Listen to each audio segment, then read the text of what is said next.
I be sparking and rushing, man, like inside the dark, call me Will Snatcher. Just a brother for the rapture. I hang live, holding on strong, hard to capture, extravagant, resurrect the track and it's militant. And I react like a convict and start killing. It's manifesting. The gods work like appliances, dealing in my same like a lot. Yo, what's going on, everybody? It's your boy Naruto Explain here, bringing you guys another discussion for Boruto Naruto Next Generations, the manga. And for anime only fans, this is a ton of month where a lot of the content that we talk about here on the channel is gonna be spoiler heavy. So I thank you for your support. However, if you're still here, I'm assuming you guys have already hit the like button, because you guys know the drill by now. If you hit the like button, that's an easy way to make Hinata smile. And after everything that has happened in the latest Boruto manga chapter, Hinata needs all the reasons in the world to smile. If you've read the manga, then you absolutely know. However, with that being said, let's get into the actual discussion. So for a little bit of disclosure here, I'm working on a video essay that is going to be going very in-depth, doing a full analysis on Boruto Uzumaki's death and the symbolism behind this, how this ties into some of the mythology, and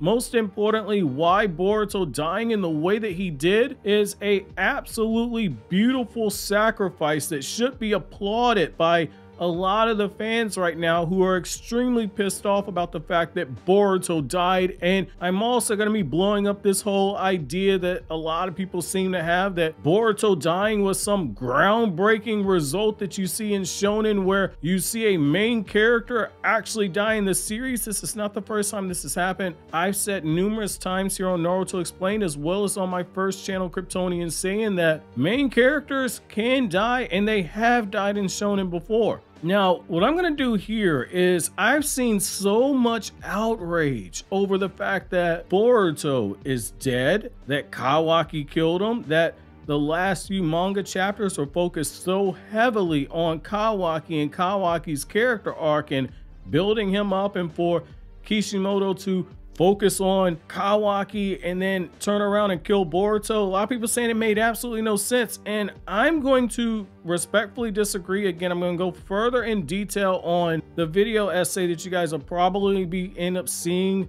at the end of this month, or more than likely the 15th of next month when I get it back from the editor.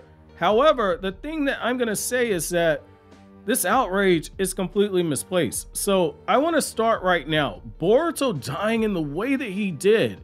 If you're a fan of Boruto Uzumaki, while it is shocking to see Boruto with a huge hole in his chest, the fact that you're feeling so strongly of emotions, it tells you two things. Number one, it tells you that Boruto's character was written well enough that his death got that strong reaction out of you, and when you see Boruto revived, it's going to have a strong reaction out of you again. And as a writer, that is something that you're aiming for. So that in itself, that is a testament to what the anime and manga have been able to do with Boruto's character leading you up to this point. And I'll say this, the outrage that you're feeling is something very similar to what happened when Naruto's manga was running weekly, and you had a lot of Naruto fans who were absolutely upset over the fact that Naruto had been quote unquote killed by Madara Uchiha when he got the 9 tails ripped out of him. And you had that panel where Karin and Sakura both say that at this rate Naruto and Sasuke are gonna die, and we get the chapter where Naruto's heart stops beating. And just like how right now you know that Boruto is still alive because of the time skip, this isn't much different than what happened when Naruto was running weekly. I know a lot of you guys consumed the story via the anime, so I'll let you in on a little bit of a fun fact. So those of us who were fans of the manga and followed the manga when the manga was running weekly,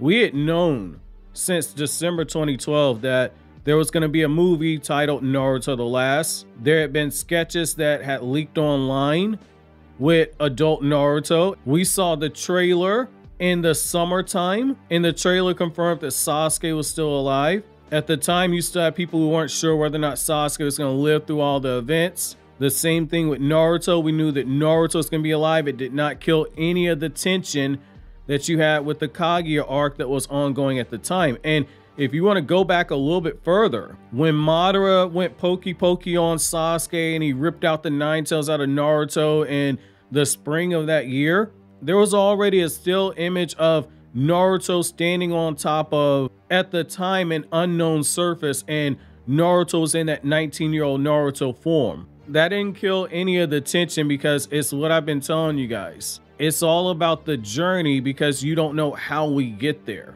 So now that we've looked over that, I want to go over this whole outrage people have that Kawaki is the one that killed Boruto and that Kawaki was out of pocket and that this was a complete left field moment for Kawaki, and I respectfully disagree here. Honestly, Kawaki being the one that offs Boruto and all this build up that you've seen building up towards this moment, I think it was something that was needed. I've been saying for a while, and I compared this to the Search of Tsunade arc, where a lot of the drama that you would have in part 2 of the story, the seeds were already planted in the Search of Tsunade arc. And I said that, like, hey, once we get all this setup done, I'm expecting some plot twists. I'm expecting foot on the gas for a short period of time at the end of this arc, and then the foot will come off the gas for a little bit to do more setup, and then we will be all full steam ahead afterwards. And when you look at it, Kishimoto telegraphed all of this. Kawaki's love for Naruto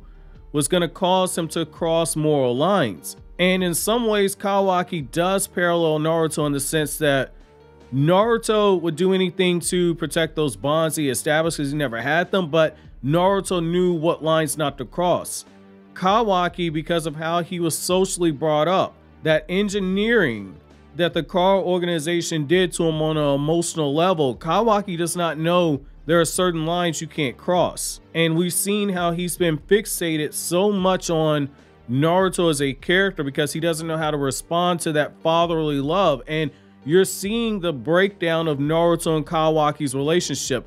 For Naruto to call Kawaki a demon, that is very strong language. Naruto was a Jinchuriki who was hated by the entire village at one point. For Naruto to use that word to describe Kawaki, we're seeing the split of that father-son relationship of Naruto and Kawaki. And to take it a step further, Kawaki tolerates a lot of people when it comes to Naruto, but there's a difference between loving somebody and tolerating the people that are important to the person that you love. Kawaki only really tolerates the people that are important to Naruto. They could all die and he might feel something, but for the most part, as long as it means that Naruto's alive and he can keep him alive, that's where Kawaki's focus is. That unhealthy attachment that he's formed towards Naruto, that's what's led us to that moment where he tells Naruto, hey, I don't care if Shikamaru dies. You can move if you want to, but you might want to stand still. Not that it means anything to me. Shikamaru could have died and he wouldn't have cared as long as it meant he could protect Naruto. To get personal and use a real world example for you, Kawaki is displaying a lot of those personality traits that you have with an obsessed stalker, and as somebody who has had to deal with a stalker before, Kawaki shows some of those traits. And the manga used very interesting verbiage when it had a motto say that Kawaki was obsessed with Naruto and that it was a form of madness. And in Kawaki's language, he's always referred to it as, I'm doing this for Lord Seventh. I can't live without Lord Seventh being in this world. We've seen numerous small lines like that for a while now, and that is dangerous. Because when you have somebody that's not used to that level of attention and affection, it becomes almost like a drug to them, to where you become everything to them. And the moment that it becomes clear that you're breaking it off with them, or that your relationship with them has changed, there is the possibility that they cross those lines in order to keep you, because it's an addiction.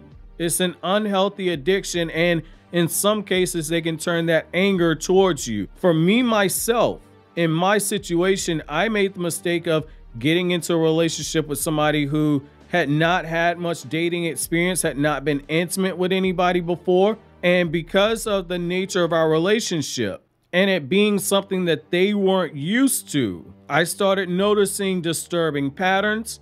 I eventually cut it off after some time. And once they discovered that I was talking to somebody else, it became a situation where I was worried they were going to show up at that person's job.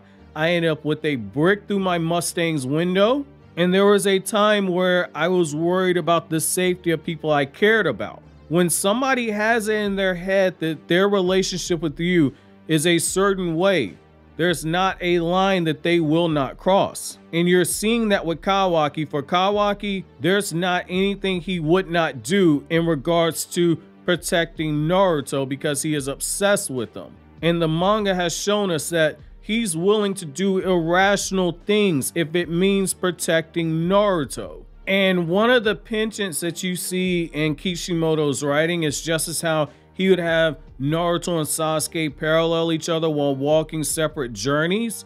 You see parallels between Kawaki and Code, which is very fitting because they are the two vessels of Ishiki Otsutsuki, one a failed vessel and one who actually became a vessel. Code has an obsession with Ishiki to the point to where you can call him like a religious zealot of the Otsutsuki clan. Kawaki has that obsession towards Naruto, just as there's no line that Code won't cross. In the name of Ishiki, Kawaki's being written in the same way. There's no line he won't cross for Naruto. They're different, but they walk similar paths. There's clear setup being done here. And the way that this needed to be done, you needed to have Kawaki cross a line, and the line being crossed here was killing off Boruto. That is Naruto's firstborn child. And to take this a step further, Naruto's role in Boruto's story, as we were told at the very beginning, the beginning of the story is the story of Boruto and his father, but eventually it becomes just Boruto's story. Naruto's conflict has always been he does not know how to balance being Hokage and being a father, and after he's taken the time to make a conscious effort to be a better father to Boruto, all of a sudden his entire world's been shifted upside down. Naruto has been told, you need to kill your son because Momoshiki's about to emerge. We saw him have the panic attack because everyone told him that, hey, the Hokage duty comes first. You need to kill Boruto. He's a liability now. He couldn't bring himself to do so. And Kawaki has now stepped in and has basically told him, I'm going to do what you can't do. And that's led to Naruto clapping back and calling him a demon and screaming Boruto's name at the end. While Boruto did say that was something that he wanted, you have to look at this from the parent side. Naruto right now is experiencing a level of pain that for the first time he truly understands Sasuke, because Naruto lost Jiraiya and he formed that attachment. But Naruto had never formed a bond with a blood relative and had that person killed off right in front of them. Now Naruto truly understands the pain that Sasuke felt with the Uchiha massacre, because Sasuke lost his literal blood and now Naruto's felt that same feeling now. While it was different circumstances, that's still a level of torment and agony that Naruto has to feel right now. Even when Boruto does get revived, that feeling is still going to be there. And that is something that is good conflict. This is all set up and I think we're headed in the right direction. So I do think that people are making much to do about nothing right now. However, I want to hear from you guys. What are you guys' thoughts on Kawaki being the one that kills Boruto? Let me know down in the comment section below. But as always, guys, like anything I had to say, don't forget to comment, rate, subscribe, and share. Thank you so much for watching to the end. Have an awesome day, guys.